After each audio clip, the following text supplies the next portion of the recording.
भगवान हमारी मदद करते हैं तो ऐसे करते हैं कि जहाँ तक हमारी बुद्धि सोच भी नहीं सकती। एक कहानी है छोटे से गांव की। एक छोटे से गांव में एक रिक्शा वाला रहता था। उसका नाम सुनील और उसकी पत्नी का नाम अनीता था।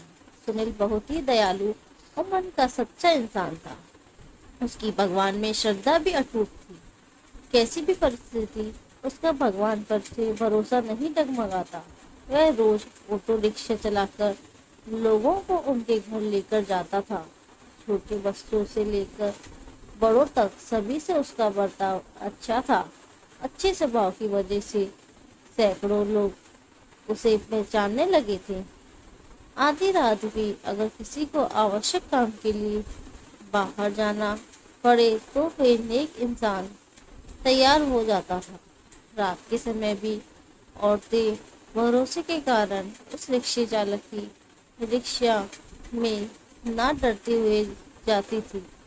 वो एक दयालु मन का इंसान था। सभी गांव वाले उसे बहुत प्यार करते थे। उसे 3 लड़कियां थी, चांदनी, सलोनी और अंकिता।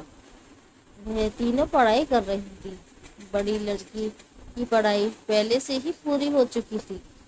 सुनील ने अपनी बड़ी बेटी चांदनी की 12वीं तक की पढ़ाई करवाई थी।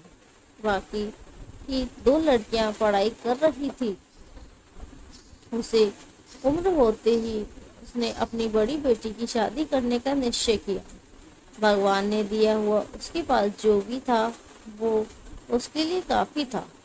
रिक्शा चालक ने अपनी बड़ी बेटी की शादी एक अच्छी जॉइंट फैमिली उसके ससुराल वालों ने शादी की तारीख निश्चित की थी। रिक्शा चालक ने अपनी बेटी की शादी के लिए पैसा जमा करने के लिए दिन रात मेहनत की थी। उसने अपनी बेटी को गहने, कपड़े और शादी का सब सामान खरीद किया। वह अपनी बेटी की शादी का दिन देखने के लिए आतुर था।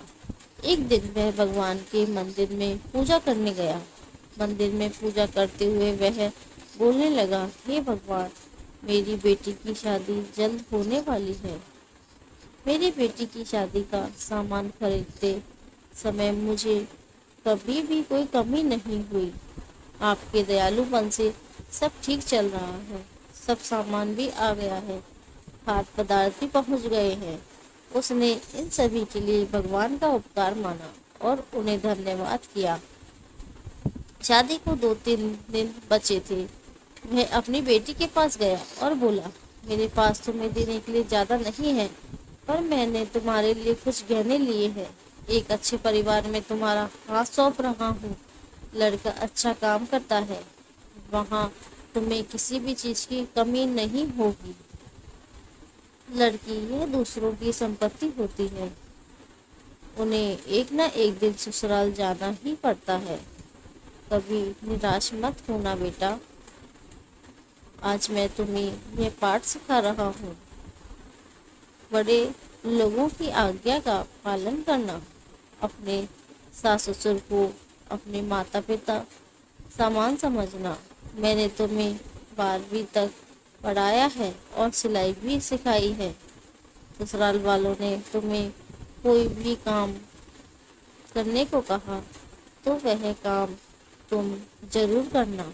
हमारी प्रतिष्ठा का ध्यान रखना। लड़की उसके अच्छे गुणों से ससुराल वालों को अपना बनाती है। तुम्हारे सास और ससुर तुम्हें ताना मार रहे होंगे तो समझ लेना कि तुम्हारे खुद के माता पिता तुम्हें बोल रहे हैं। ये सब बातें वह रिक्शे चालक अपनी बेटी को समझा रहा था। समझाते वक्त उसकी आंखों में आंसू आ गए थे। घर में शादी का वातावरण था। घर में रिश्तेदारों की धूम थी। शादी को 3 दिन बाकी थी। रात में अचानक रिक्शा चालक के घर भीषण रात को उसका पूरा घर आग की लपेट में आ गया। उसके घर की में उसकी छोटी बेटी अंकिता पानी पीने के लिए उठी। उसने देखा कि आज बाजू में सिर्फ धुआं ही धुआं है और उसने अपने माता पिता को जगाया। जागते ही सब आग लगी कहकर चिल्लाने लगे, कोई तो हमें बचाओ। बड़ी कोशिश से, बड़ी मुश्किल से रिक्शा चालक ने पीछे भी की बालकनी में जाकर खंबे के सहारे से बालकनी से बाहर जाने का प्रयास किया। घर के सभी सदस्य को जैसे तैसे उसने बचा लिया, लेकिन आग में घर का सब सामान जलकर खाक हो गया। आग में शादी का सब सामान जलकर राख हो गया था। जहाँ थोड़ी देर पहले खुशियाँ थी, वहाँ का दृश्य अभी देखा नहीं जा रहा था। जिसने देखा उसकी आंखों से आंसू आने लगे। सब सोचने लगे, बेचारा अब क्या करेगा। चांदनी उसके पिता की तरफ दौड़ते हुए गई और बोली, पापा निराश मत हो, पापा थोड़ी भी चिंता मत करो, ये सब मेरे नसीब में लिखा था। बुरे वक्त में हम हार नहीं मानेंगे। मैं आपका लड़का नहीं हूँ तो क्या हुआ, आपने हमें लड़कों के जैसे पालन पोषण करने में कोई कसर नहीं छोड़ी। सलोनी और अंकिता ये दोनों भी उठ गई थी। वे दोनों भी अपने पिता के पास जाकर खड़ी हो गई।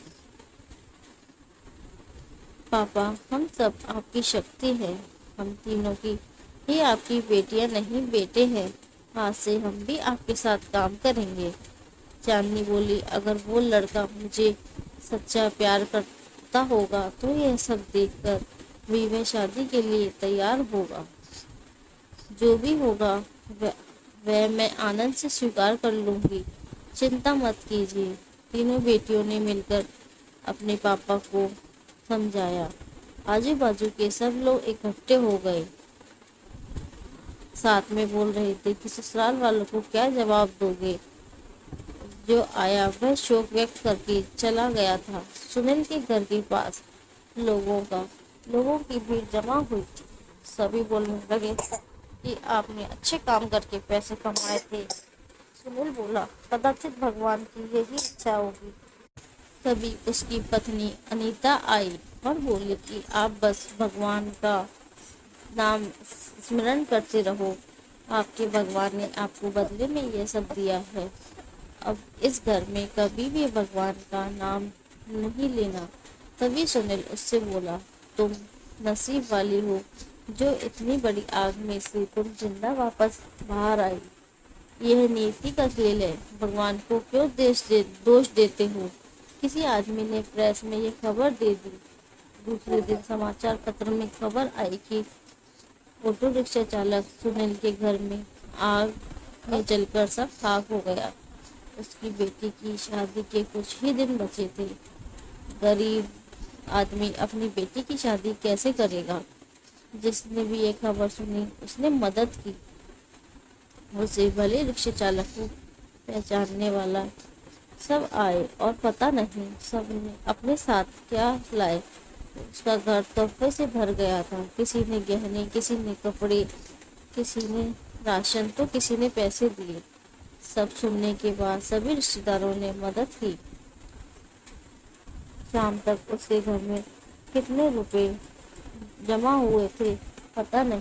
तीनों लड़कियों ने सब पैसे पापा के पास दे दिए।